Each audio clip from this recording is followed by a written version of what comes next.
Eu estava querendo saber como substâncias sabidamente ácidas, como o limão e o vinagre, conseguem alcalinizar o nosso corpo. O mel, se o mel serve como um adoçante saudável. Eu estou falando aqui, todo mundo vai sair comprando geleia real.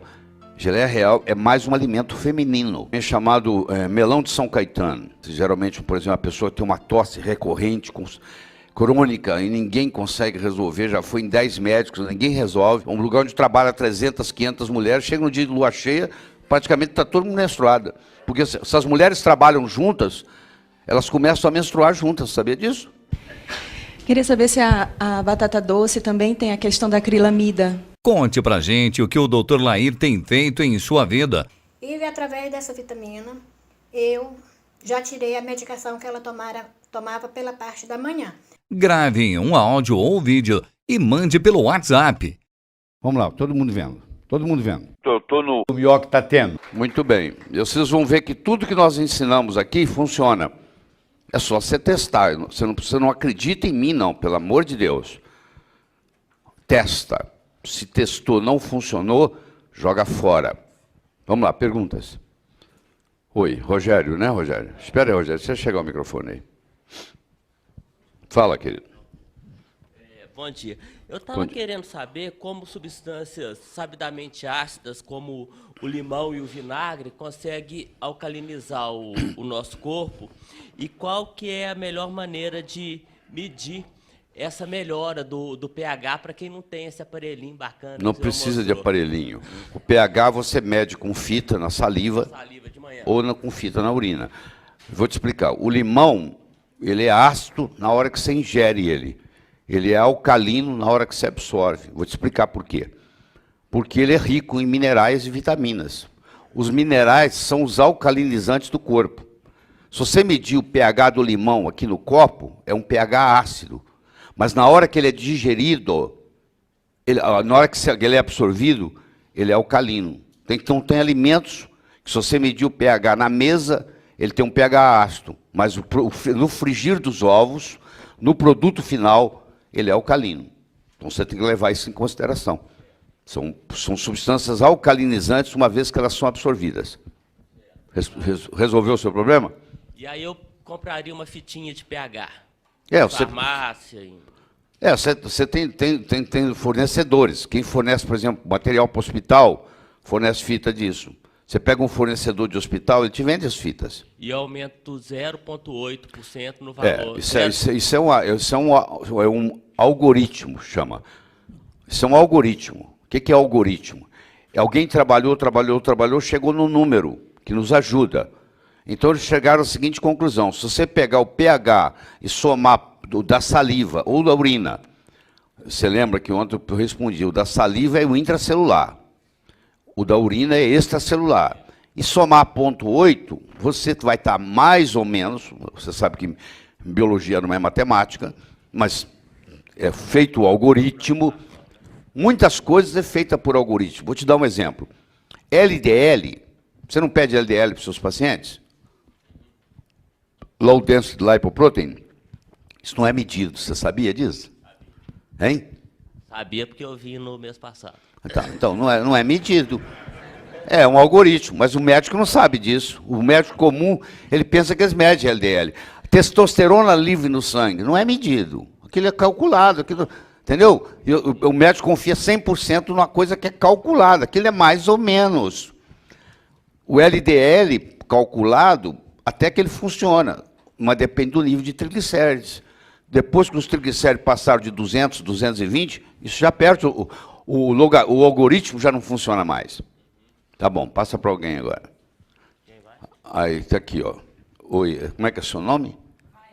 Você tem xará? Não conheceu ninguém? Como é que eles chegaram à conclusão que você ia chamar Val Elva? Como é que foi? Me fala, o pai era Walter, a mãe era Elma? Não. Como é que foi? Minha mãe é Valdoite, aí Val... Então. Mas não tem Val. Pois não, vai, Elma. Vai, Elma. Bom dia. Eu queria saber sobre o mel, se o mel serve como um adoçante saudável. Não serve não. Mel não é um alimento saudável. Põe isso na cabeça. Mel, 90% do mel é frutose. Você quer um bom veneno, está ali feito. Se você for ver na antiguidade, o cara que buscava mel na tribo, ele era herói. Porque tinha que subir numa árvore de 30, 40 metros, a maioria caía lá de cima, morria. Por que morria? Porque na hora que ele chegava na colmeia, as abelhas atacavam ele. Você imagina se numa árvore de 40 metros, lá em cima, e de repente as abelhas te atacam, o cara caía, morria. De cada 2 que subia, um morria. E era uma vez por ano, eles desciam com mel. Hoje, você pode fazer, como eles têm a criação, os apicultores podem fazer isso, entendeu? Não, não é. Agora, se você pega a geleia real, é outra história. Você sabe que numa colmeia, todas as abelhas fêmeas são irmãs gêmeas. Têm o mesmo genoma. A operária vive 5 semanas, a abelha rainha vive 6 anos. Ela vive 64 vezes mais. E a diferença está na nutrição. Você vê a importância da nutrição. Como a rainha ingere a vida inteira geleia real, e a outra só ingere nos primeiros 15 dias de vida, ela dura 5 semanas, e primeiros, acho que são 10 dias de vida. Ela dura 5 semanas, enquanto a outra dura 6 anos. Então, a geleia real é uma coisa interessante. Agora, você tem que tomar cuidado. Eu estou falando aqui, todo mundo vai sair comprando geleia real. Geleia real é mais um alimento feminino. Foi feito para rainha. Foi feita para abelha fêmea. Então, tem algum estrogênio lá, entendeu? Então, se o cara, um indivíduo do sexo masculino, começar a ingerir geleia real todo dia, ele vai ingerir quantidades altas de estrogênio. Mas eu faço uso de geleia real 1 vez por semana, 2, entendeu? Eu faço uso. Então, mel não é, tá bom? Tá bom, obrigada. Tá. José, né? Fala, José. Oi. O bitter melon nas parasitoses. O bitter melon é também chamado melão de São Caetano, isso, que é um melão japonês. Ele, pelo sabor bitter dele, sabor amargo, tudo que tem sabor amargo tem uma certa ação contra parasitas. Mas o bitter melon, ele é bom mesmo, para clamídia. Uma pessoa com clamídia, geralmente, por exemplo, uma pessoa que tem uma tosse recorrente, crônica, e ninguém consegue resolver, já foi em 10 médicos, ninguém resolve, a chance de ser clamídia é muito alta. Que não é clamídia é pneumonia. Não é a clamídia transmitida sexualmente, não. Tem mais de uma clamídia. Essa que eu estou me referindo é pneumonia. Aí o bitter melon é excelente. O bitter melon diminui a resistência insulínica. Ele é muito interessante no diabetes, entendeu? Mas a ação antiparasita dele é fraca, em geral. Com exceção, clamídia é bactéria, tá? Com a bactéria clamídia, ele é interessante. Mas por que você está perguntando? Não, porque eu quero saber o que eu posso fazer assim, sem fazer exame para parasita, já quase todo mundo você espera um pouco, que nós estamos montando uma linha. Onde é que está a Arabella? Vocês estão trabalhando na linha das tinturas. Nós estamos fazendo um trio, né?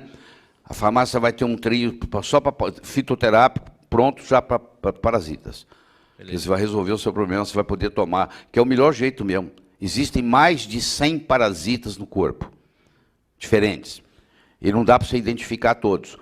E o parasita, vou te dar um dado interessante, eu não sei se eu já comentei isso com vocês aqui, acho que não. O parasita, ele sai do tecido para copular e para desovar na lua cheia. Então você tem que começar a dar o remédio do parasita na lua nova. E aí quando chega na lua cheia, ele morre. Porque ele sai para desovar e ele morre. Se você der no outro período, ele está dentro muitos deles estão no tecido, eles não eram só atingidos pela medicação. Então você vê, a pessoa fala assim, mas eu não acredito nisso. Como é que você não acredita? Se a lua mexe com as marés todo dia, pô, essa influência lunar, pô, vocês têm a menstruação é lunar. Na lua cheia, você vê a quantidade de mulher que menstrua, coisa impressionante. Pode ver. Um lugar onde trabalha 300, 500 mulheres, chega no dia de lua cheia, praticamente está todo mundo menstruada. Porque se as mulheres trabalham juntas, elas começam a menstruar juntas, sabia disso? Vai nas fábricas para você ver. Quando é dia de menstruar, todas menstruam. Isso.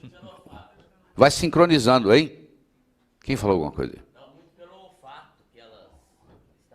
Elas criam um ritmo entre elas que para fazer circadiano igual. Então, os parasitas devem ser tratados. Você pega um catálogo, vê onde é que dá a lua nova. Existe o mapa da lua nova. Eu dou até nos slides, eu mostro como é que você entra na internet e acha a lua nova. E aí você dá a lua nova. A lua nova começou 7h41, sábado passado. Você está na hora ainda, você pode tomar. Daqui um pouquinho vem a lua cheia. Entendeu? Então a gente começa na lua nova até terminar a lua cheia, o tratamento. Beleza. Tá bom? Oi, você já chegou perguntando? Fala, Patrícia. Bom dia. Oi. Eu queria saber, a gente ontem estava falando da qualidade do sono. Queria saber até que ponto o bruxismo influencia na má qualidade do sono e o que a gente pode... Eu quero te dizer que o bruxismo não é causa, ele é efeito. Ele é feito Não adianta, ele é efeito. Da má qualidade do sono. Não, de qualquer distúrbio, pode ser um distúrbio até psicológico. Ele é um efeito de um distúrbio central. Não adianta eu ficar tratando o bruxismo daqui para lá, como o dentista faz, coloca uma placa. Claro, que isso aí é paliativo. É melhor que nada. Mas a placa não vai curar o bruxismo. Quero que você entenda isso.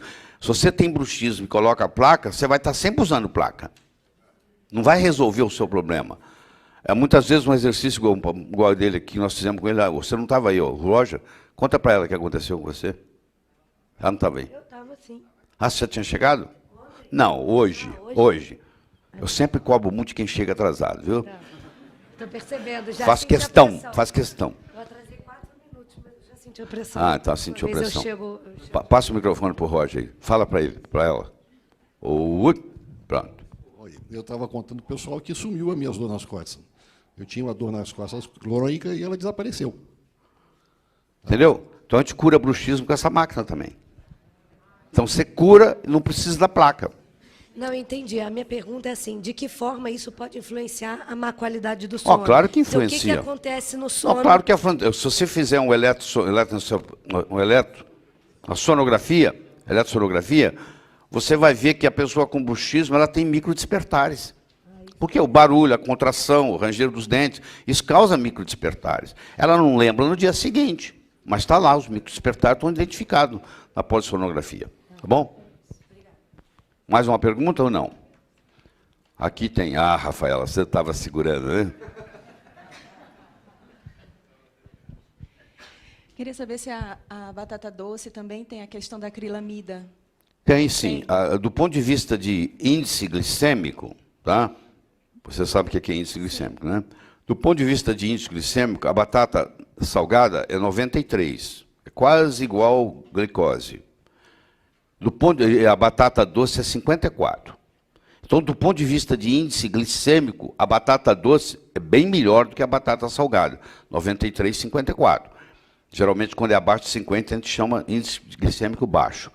Mas já que você perguntou, deixa eu aproveitar e falar isso.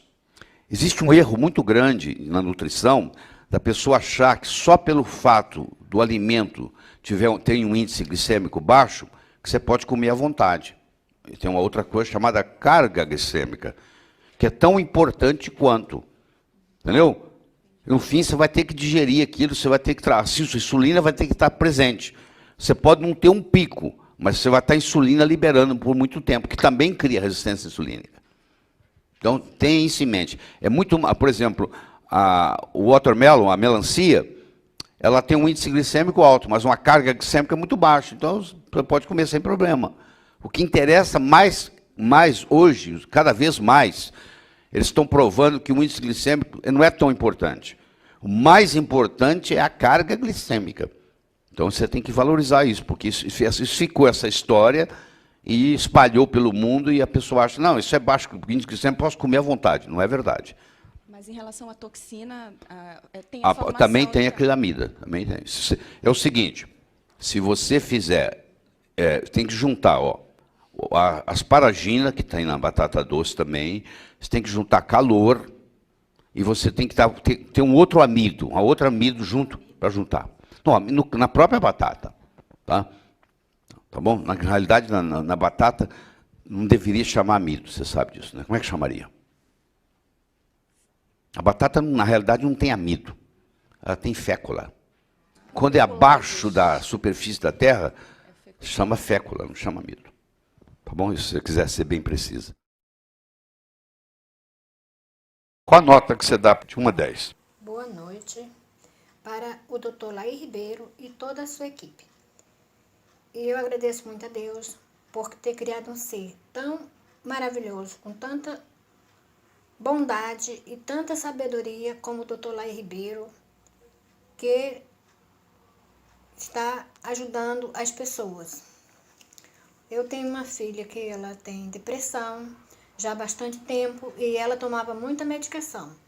E através de um áudio do Dr. Laí Ribeiro, que ele passou ensinando que a vitamina D3 e a vitamina B e o ômega 3 é muito bom para as pessoas depressivas. E eu comecei a dar medicação, essa vitamina, para minha filha. E através dessa vitamina, eu já tirei a medicação que ela tomava pela parte da manhã. Ela agora só toma medicação à noite. Nos outros horários, eu dou a vitamina, que é natural, que foi o Dr. Laí Ribeiro que passou ensinando que é bom para depressão. E a minha filha tinha uma depressão muito grande. Os remédios não faziam efeito quase. Mas graças a Deus, e é o Dr. Laí Ribeiro, que é o melhor que está tendo, a minha filha está muito bem. Qual a nota que você dá de 1 a 10? Eu espero que você ajude a divulgar isso aí. Passa isso para os amigos. Um presente, mandar esse link. Para receber áudios incríveis do Dr. Laí Ribeiro, mande um WhatsApp para 35 9946 8762 com a palavra Eu Quero. E receba conteúdo gratuitamente de um doutor que, sem dúvidas, é o melhor que tá tendo.